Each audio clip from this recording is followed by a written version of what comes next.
Thank you for joining us. Today, we will get a state of the pandemic update from Dr. Walensky, and Dr. Fauci will highlight the latest science. But first, I want to start with the next national vaccination goal the president announced yesterday. 200 million shots by his 100th day in office.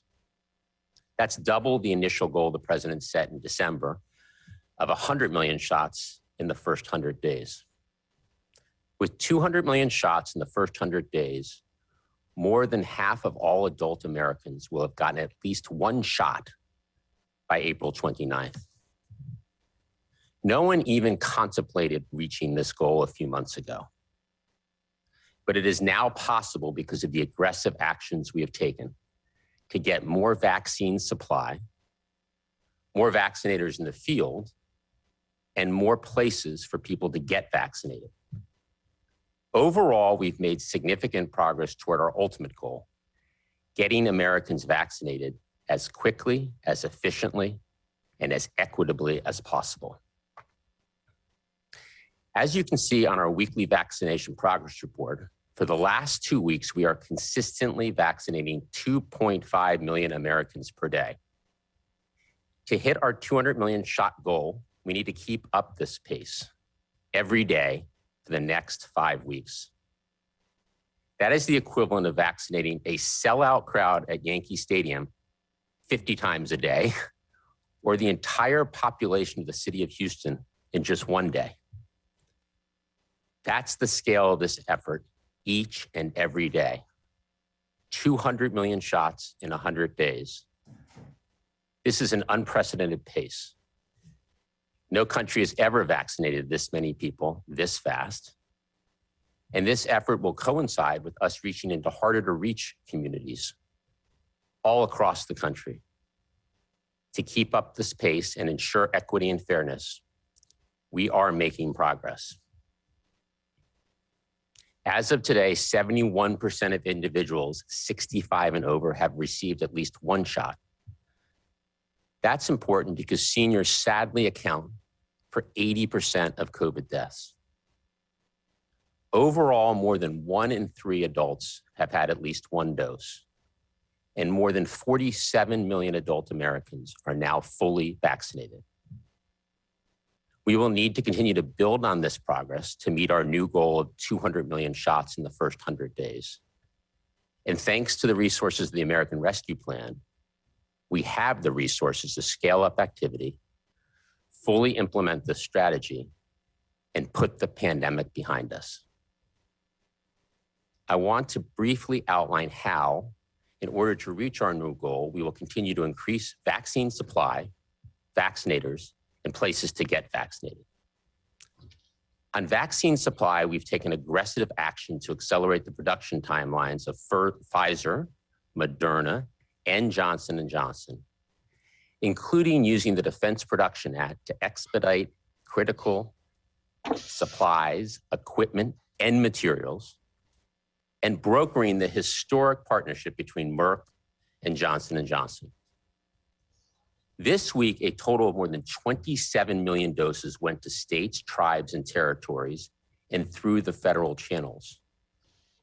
That's more than 3 times the weekly supply that was being distributed when we took office. From 8.6 million doses to more than 27 million doses this week. This significant increase in supply means by the end of May, we will have enough vaccine for every adult in the US. To be clear, this is a direct result of all of our work with the vaccine manufacturers. It has produced results. They are setting and hitting targets. And we will continue to get all available vaccine supply out the door as soon as it's available. On vaccinators in the field, we've deployed over 6,500 federal personnel to serve as vaccinators and to support vaccinations, including calling on FEMA, retired doctors and nurses, and active duty military to administer shots. And in the coming weeks, at the president's direction, we will increase the 2,900 active duty military men and women in the field to over 6,000 active duty troops. On places to get vaccinated, we've dramatically increased the number of convenient and trusted places for people to get a shot. Today, across the country, there are nearly 50,000 sites where Americans can go to get a shot. This number of sites continues to grow and includes 16,000 local pharmacies in the federal pharmacy program that we launched a few weeks ago. Millions of Americans can now get a shot in their local pharmacy the exact same way they get their flu shot. We will increase the total number of participating pharmacies to more than 20,000. There are 300 community health centers providing vaccines, which we will expand up to 950 in the coming weeks. Importantly, over 65% of the shots administered at these community health centers have been to people of color. In addition to pharmacies and community health centers, there are over 650 federally supported community vaccination sites across the country. And we're also continuing to bring more federally run mass vaccination centers online, including 3 new sites we're announcing today in Boston, Massachusetts, Norfolk, Virginia, and Newark, New Jersey. Together, these 3 new sites are capable of administering 15,000 doses a day. And we're meeting people where they are, from deploying more than 500 mobile clinics to our new program to get vaccines directly to dialysis centers. Because of the progress we're making, states are following the president's call to open up eligibility to all adult Americans no later than May 1.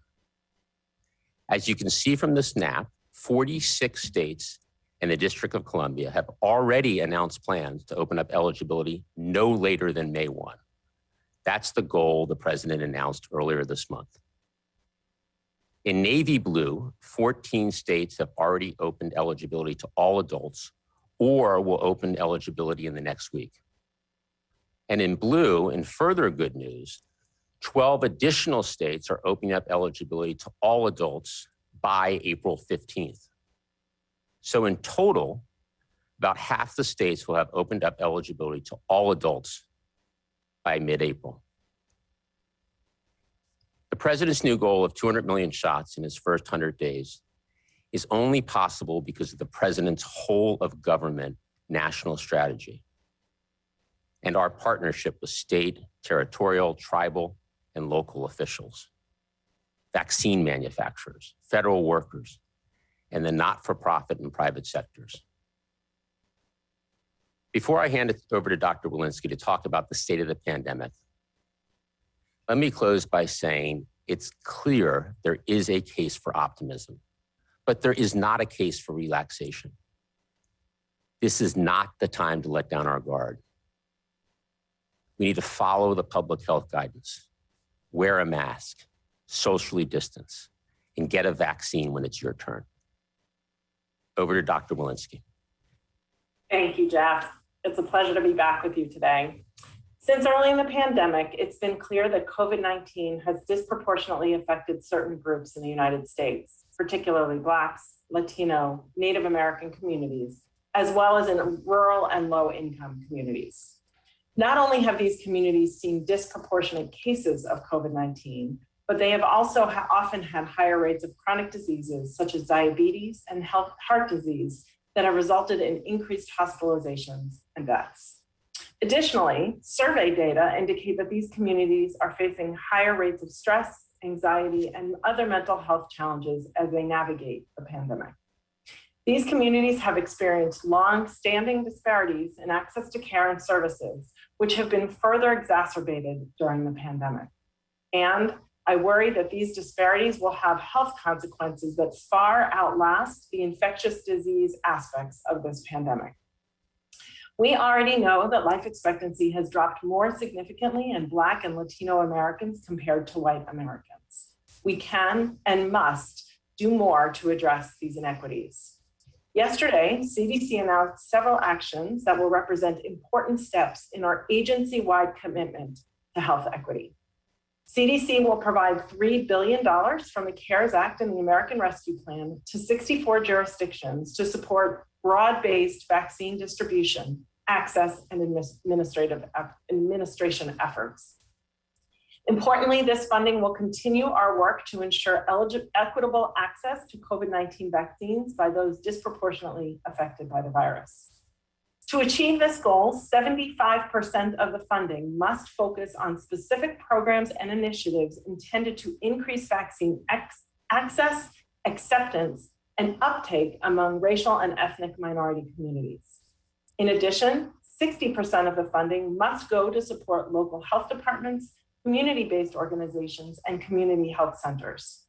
Jurisdictions may use these new resources to provide funding to local health departments, faith-based and other community-based organizations to identify and train trusted messengers in communities to conduct door-to-door outreach, to raise awareness about COVID-19 vaccines, to help get individuals signed up for appointments, and to provide them transportation to vaccine appointments.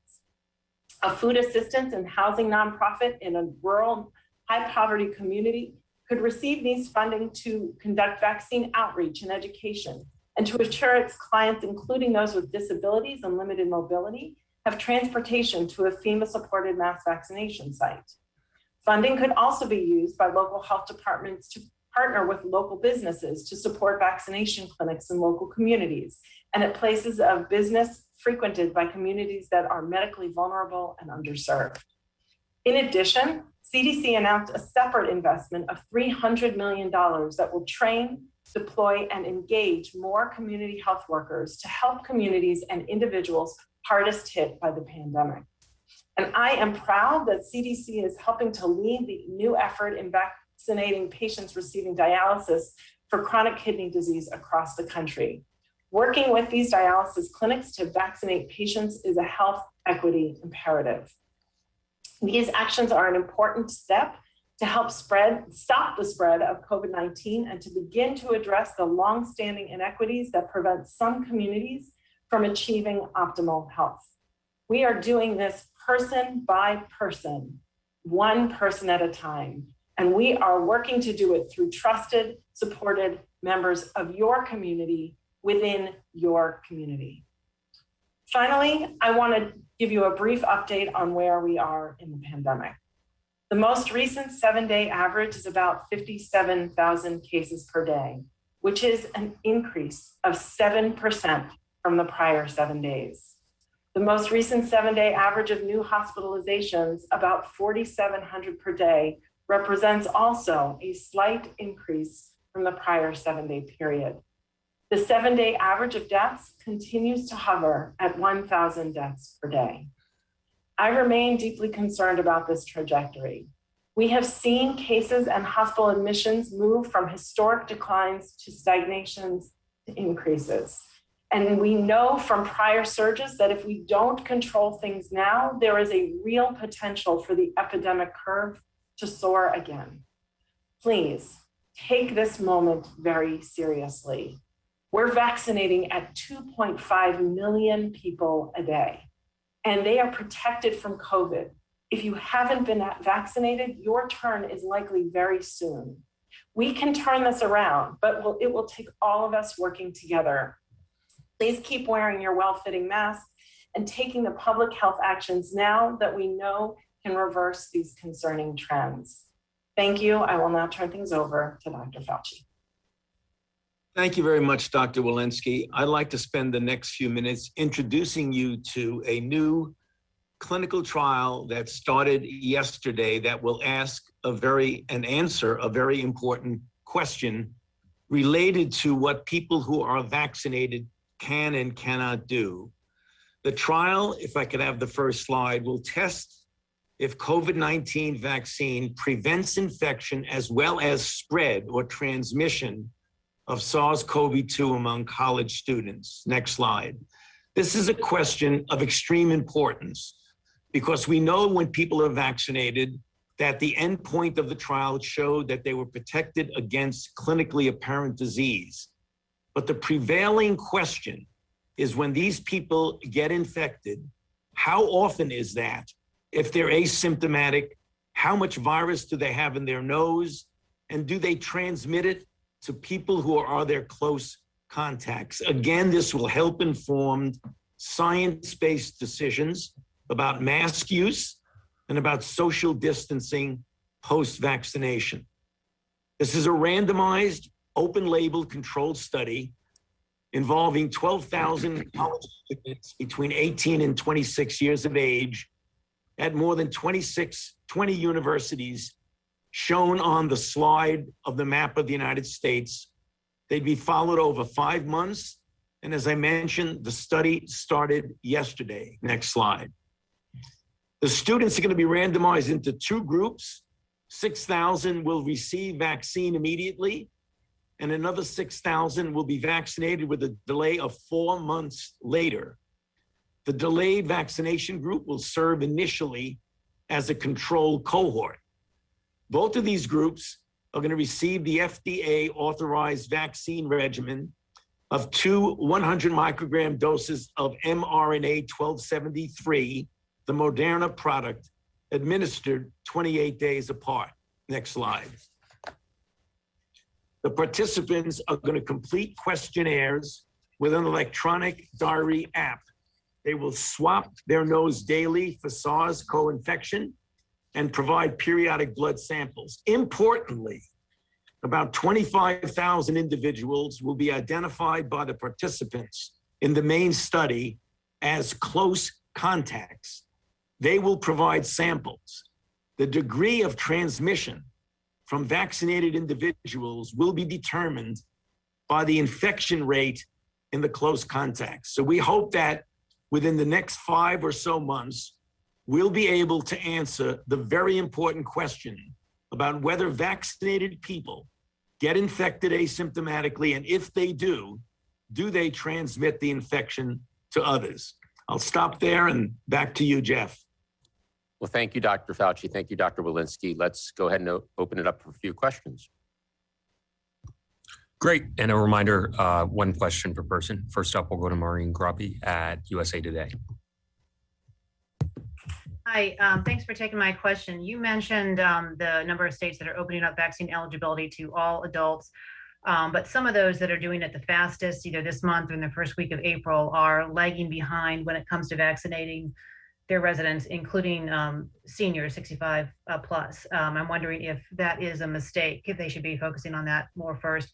And I know you said 1 question, but if a colleague asked me to ask about Robert Redfield's comments this morning that he believes that the coronavirus escaped from the Wuhan Institute of Virology. Let's start with the second question. Over to you, Dr. Fauci. Okay, so when you think about the possibilities of how this virus appeared in the human population, obviously there are a number of theories.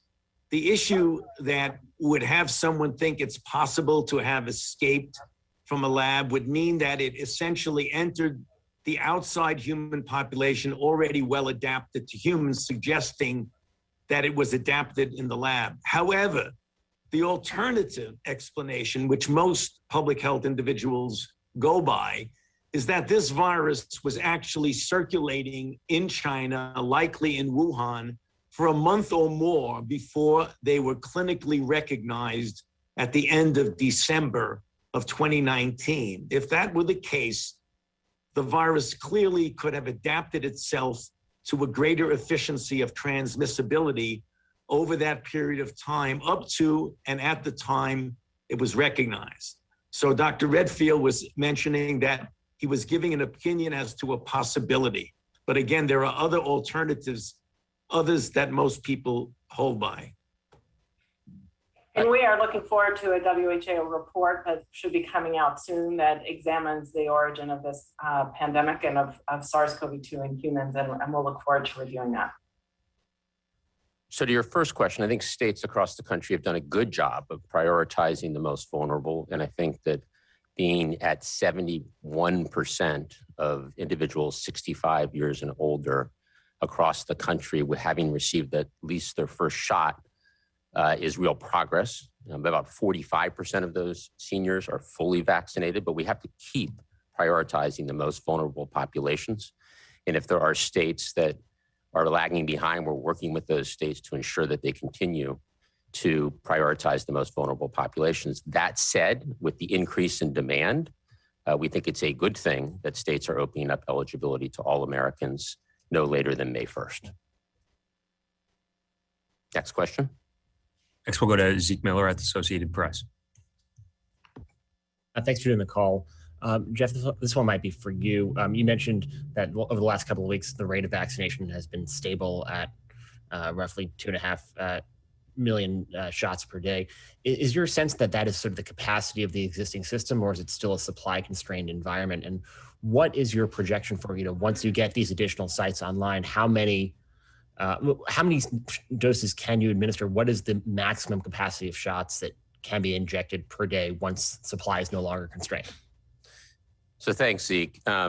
First of all, I want to start with, we're doubling our original goal to, and it's now to do 200 million shots in the first 100 days. Clearly unprecedented. And then furthermore, this second 100 million is going to be done in a faster period, a shorter period of time than the first 100 million. 2.5 million has been the consistent pace of the last couple of weeks. And it's a record that we hope to build on. I think as we continue to increase the number of vaccinators in the field, the number of sites where Americans can get vaccinated, we announced 3 new additional federally run mass vaccination sites just today. And as states open up eligibility, you put that all together with the increased weekly supply, and I think it is possible that we can build off of the 2.5 million average that we've had for the last 14 days. Next question. Josh Wingrove at Bloomberg. Hi, thank you so much for taking the time. Jeff, can you give us an update on supply? Do you think the vaccine manufacturers are going to hit their Q1 targets, or are you having any hiccups there, or are things looking good? And Dr. Fauci or Dr. Walensky, I'm wondering also if you can give us an update on the variants, in particular, how widely spread that B117 is in the US. Thank you.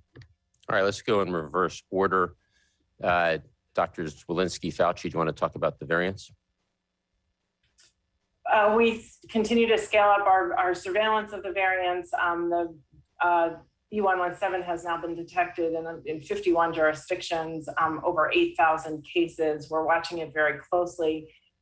It is, our percent of those of the variants is a little bit lagging behind our data because it takes a while to do the sequences and to sequence the variants and do that population-based analysis. But yes, we're worried about the increase.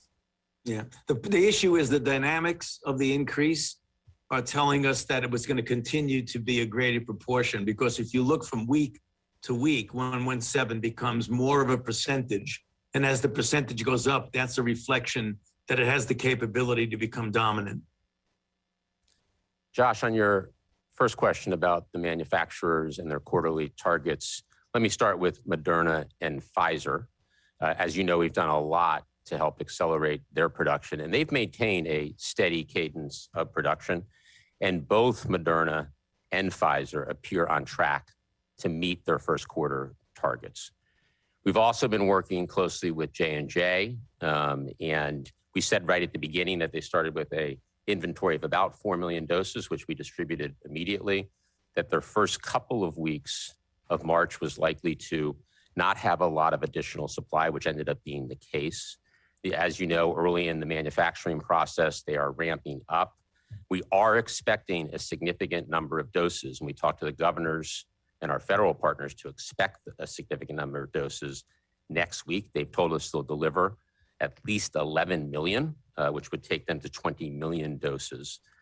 So we've done a lot to help J&J. We're monitoring that very closely, and we anticipate a significant increase at the end of this month, which will enable them to hit at least 20 million doses. Next, we'll go to Caitlin Collins at CNN. Thanks very much for doing this. 2 questions. One, Jeff, on those J&J numbers that you just announced, the 11 million, that's a lot bigger than what we were expecting. So could you explain how that number jumped so much, given it seemed to be in doubt just a few days ago that J&J would actually make that goal?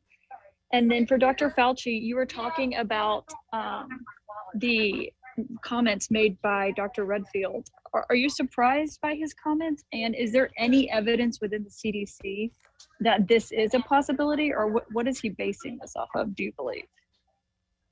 Why don't you go first, Dr. Fauci?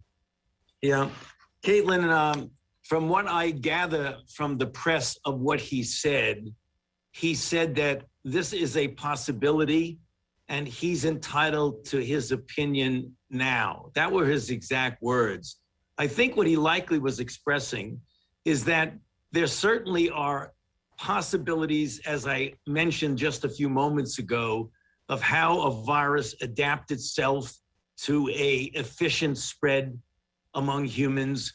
You know, one of them is in the lab, and one of them, which is the more likely, which most public health officials agree with, is that it likely was below the radar screen, spreading in the community in China for several weeks, if not a month or more, which allowed it, when it first got recognized clinically, to be pretty well adapted. But according to the words of Dr. Redfield, he was saying he was just expressing an opinion and an option of what it could be. With regard to the information at the CDC, I'll pass that back to Dr. Walensky. Thank you. I don't have any indication for or against either of the hypotheses that Dr. Fauci just outlined. Good. Caitlin, on your first question, as I said earlier, as we anticipated, there would be a sharp increase at the end of the month. You know, Johnson & Johnson is still in its earlier stages of manufacturing when you benchmark versus a Moderna or Pfizer, and will achieve across time a more regular cadence, a more regular weekly cadence. The company has said they'll deliver the 20 million by the end of March. And from our conversations with the company, they appear on track to meet that goal with at least 11 million doses delivered next week. I want to reiterate something that we've talked about before. As soon as those doses are made available to the US government, we will in turn make them available for delivery to our state, local, and federal partners. Next question. All right, we have time for one more question. We'll go to Kristen Welker at NBC. Thank you so much for doing this call. Really appreciate it. Two more quick questions. Dr. Walensky, first one to you. You've repeatedly urged Americans to slow down on reopening, to hang on a little bit longer until more people get vaccinated. What we are seeing, though, as we've discussed, is that more and more states are rolling back their mitigation efforts. I'm wondering if there's any discussion about changing or targeting the messaging to focus on specific states, specific groups of people. And then just as a quick follow-up to that, and this might be for you, Dr. Fauci, we're hearing about breakthrough cases, people who are vaccinated but then getting sick. Minneapolis reporting there have been 89 reported breakthrough cases. Not a lot when you consider that 800,000 people have been vaccinated, but I just wonder what the takeaway is from that. So maybe I'll just... Go ahead. Yeah, I was going to say, I'll get started. This has been a long year, and I know people are tired and they don't want to hear that it's going to take us a little while longer, but it's going to take us a little while longer. Our advice is clear. We're vaccinating really, really quickly, and we're just asking people to hang on a little while longer in terms of the masks and the mitigation strategies so that we can get the majority of people vaccinated. We've done a lot. We have a mask mandate at the federal land and buildings. We have it at the interstate level. We're on weekly governor's calls to encourage them to hold on for just a little while longer. And what I would say is this is an individual choice. People can practice these mitigation strategies with or without their government support, their government efforts. So I would just ask the American public, we have seen so much evidence now that our vaccination strategies are working, that people who are getting vaccinated in the healthcare system and among our older communities are protected from disease. And so we just want to make sure that we don't end up in a surge that truly is avoidable. With regard to the breakthrough cases of people who've been vaccinated and ultimately have gotten infection, obviously, this is something that we take seriously and follow closely. You will see breakthrough infections in any vaccination when you're vaccinating literally tens and tens and tens of millions of people. So in some respects, that's not surprising. One of the important things that will be done and must be done is to sequence the genome of the virus that's the breakthrough virus, because it would be very important to see if they broke through with the wild type virus, which would indicate a real diminution of immunity, or whether it broke through with one of the variants, which would be much more explainable if you don't have enough cross-reactivity. So all of that information will be collected and will be very informative to us about what the type and the frequency of breakthrough that we'll be seeing. Let me just in closing reiterate what Dr. Walensky said, which is we certainly understand that people are tired and everyone wants to return to some state more normal as quickly as possible. But we can't let down our guard, and the president is doing everything he can with the mask mandate on federal land and buildings, the mask mandate on interstate travel. Each time the president speaks about the virus, he reminds people that it's a time, as I said earlier, for optimism, but not for relaxation. And we just need to continue to push ourselves so that everyone does everything they can to stay vigilant, follow the public health measures, and get vaccinated as soon as it is your turn. So thank you for joining the briefing. We'll be back on Monday. Thank you.